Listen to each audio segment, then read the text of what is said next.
We have General Holt with us, and he's one knowledgeable guy, one good friend, and he knows where everything, which way everything is going. Well, General Holt, what the heck is going on? I mean, do you have any pulse of what's going on in Iran?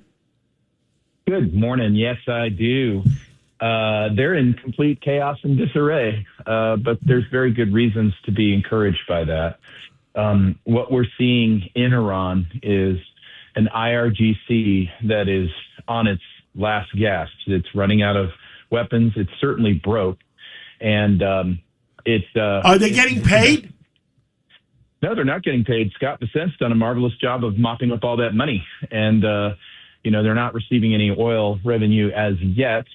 And they can't pay anybody anyway. They're isolated. The number one and number two issue in Iran right now today is food and water. And so this puts the vice president into a marvelous leverage position to get what he wants from a group of civilian Iranians that are as terrified of the IRGC as the population is. And so the IRGC is really the long pole in the tent, John. And I believe that that's going to take care of, if not itself, the United States will certainly help with that as we get Iran to the next chapter. And General, I mean, some of these fake newses that go out and panic some of the media about Iran. We're on again, off again, on again, off again. I mean, shouldn't the media be smart enough to realize that you have to decide who's speaking and who's giving them the fake news? Oh, they should, and they're certainly capable of doing that, but they're welded to one idea, and that is throw rocks at President Trump, and they all want to see him fail, and they certainly don't want to see him get this victory in the Middle East ahead of the midterms like this. And so they're going to criticize every molecule of everything that happens every day. But let's be honest, what President Trump has done is amazing. We have an Iran that's basically defanged. It doesn't have much of a military at all left. It's certainly not going to be able to make any nuclear weapons or start producing weapons. And it's got a very expectant population that wants their country back. And I see the Venezuela model emerging, and that, yes, that's going to make a lot of eyeballs bleed in the media circles, but so be it. Are ships moving? Are tankers moving? They are. I just checked again this morning. We see a steady stream. We're not at capacity by any stretch of the imagination. But where we normally see 120 ships a day transiting, we're now probably looking at about 40, maybe 50 on a good day over the last 5 days. And that's only going to pick up from here. They're probably going to be extra safe about the mining thing. And again, the IRGC is an impediment here. But I believe all that's getting cleared up over these next few weeks. Give us the pulse on Lebanon. What the heck is going on? Is Israel and are they still exchanging? Well, yeah, we had a broken piece of this here. So you had the IRGC, which is telling Hezbollah to go throw everything you've got at Israel. Israel then predictably going on into Lebanon. And then the Lebanese getting upset about their sovereignty. And so what I see coming together is a really brilliant plan. Vice President Vance and President Trump are trying to wicker the Lebanese and the Israelis, their defense forces, working together to eradicate the last of Hezbollah there in the south. The Lebanese can take care of Beirut. And they'll do so under a common framework and rules of engagement that the United States can monitor. And doesn't that just make sense? Because if we handle it that way, as Hezbollah dies out from supply chain issues and money issues, we'll be on our way to the Abraham Accords. And it'll give you a clear path towards that, and you won't have adversaries in Lebanon and Israel. General Holt, this is Jake Novak. We got some really dramatic news over the weekend that the IDF had surrounded Hezbollah's Pentagon, their underground Pentagon in the Ali Taher Ridge, and it's still surrounded. Now, apparently, we heard reports that they were told not to move in. This seems to be like something that may have helped turn the Iranians into a little bit more of a desperate actor in the talks.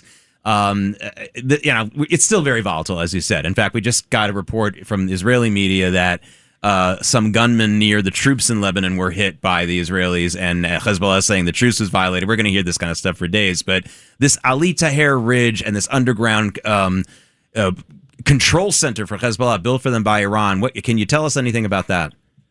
Yeah, they have a bunker system and a tunnel system, and this probably is not the only one. But the fact that they have a line on it, if they can bring in the Lebanese forces to help them close the deal there, that'd be great. But when we go back to the mothership, which is really the IRGC, and the reason I say IRGC, and I'm specific about that, is because you can't say Iran or the Iranian regime anymore. If you ask me about the Iranian regime, I'd say which one. There's 3 and maybe 4 by next week. Because the mullahs are dying out. Mojtaba, a man without legs, is the last legs of that. And then you have the IRGC, which is running out of everything, and all they can do is phone it into Hezbollah. But the IRGC is still dangerous, and so you have these civilian negotiators in the middle who could be the new interim leaders. But if they come home to Tehran saying, "Yeah, we're going to do everything the United States wants because we lost," then the IRGC will just kill those guys. And so it's a very, very complex situation. But I think when you take a look at all the different agendas and all the different things going on, we're managing it quite well. And let's remind everybody that there's no 130,000 U.S. forces on the ground in Iran. Yeah, I just saw a bulletin that 1.9 million barrels moved yesterday through the Strait. Yep. It's moving, and it's going to alleviate a lot of pain. It's also going to keep the Chinese on the sidelines. The Europeans, all they can do is say thank you because they didn't lift a finger on what would be their vital interests. And here's the adversary nobody really talks about, Lloyd's of London. They're the ones who have stopped up the straits financially. And when President Trump went up to the G7, basically gave them all a reminder. Let's remember that President Trump, the night before Keir Starmer resigned, had said he would do just that. So one can only wonder what Starmer and President Trump had talked about when the G7 was going on. Well, I guess he had some information on them. Last question. Putin and Zelensky, Ukraine and Russia, what the heck is going on? Well, it's getting more dangerous, and it's probably going to escalate before we start to see the end of it. I imagine President Trump is pretty stern with the Europeans that not only did they not lift a finger in the Middle East, that none of them has lifted a diplomatic finger to try to end this war. And Putin is getting very frustrated with the attacks on Russia. But then, the neocons want it both ways. They say if we don't stop Russia here, they're going to take over all of Europe. They can't even get past the Dnieper River. At the other end of the spectrum, they have the best nuclear weapons on the planet. And so why keep poking the bear? Why not just cut a deal? And unfortunately, that's the situation Kiev finds themselves in. They're a valiant fighting force, but they're not going to be able to defeat Russia. And if that's the case, then why aren't we exploring the end by other means, which is exactly what Europe needs to do immediately instead of doubling down with this $90 billion in garbage. Anything else the American people should know on the Tuesday morning? I'm losing track of time. Primary day. I don't know. Oh, that's right. I can't even go vote. There's nobody to vote for. Vote off and vote early. The Americans should be very encouraged by what they see overseas, but that doesn't mean that a force called the IRGC, which is about to go into martyrdom, won't do something drastic on the way out. And that means watch for cell activity here. If they activate cells as the last gasp, we need to see something, say something, keep our heads on a swivel. After all, we do have the 4th of July coming up, and we certainly have the World Cup going on. Yeah, speaking of the World Cup, to watch after everybody. Speaking of the World Cup, General, not a lot of people picking up on this story, but we learned that there was evidence of a plot by the IRGC to insert terrorists into the Iranian national soccer team. Now, the good news is, it looks like that has been at least alerted to us, and they're under heavy security. But that's really, really frightening. It is. And as a military man, I would tell you that's probably what I would call a tactical deception. It's so obvious that they would try to infuse terrorists there. So what I wonder is what is the real operation that they're working on? They would always put some of their cannon fodder to go get picked up by the FBI. What are they really doing? And that's So I would just say we're not out of the woods. Everybody needs to just keep their head on a swivel and report anything that looks absolutely off base here because, success overseas means a little bit of danger here because of 4 years of open borders. General Blaine Holt, any update on the B-52, how it just disappeared? Yeah, we're still looking for the fuel count, and the Air Force hasn't really said anything. We should be getting an official announcement in the next 2 weeks.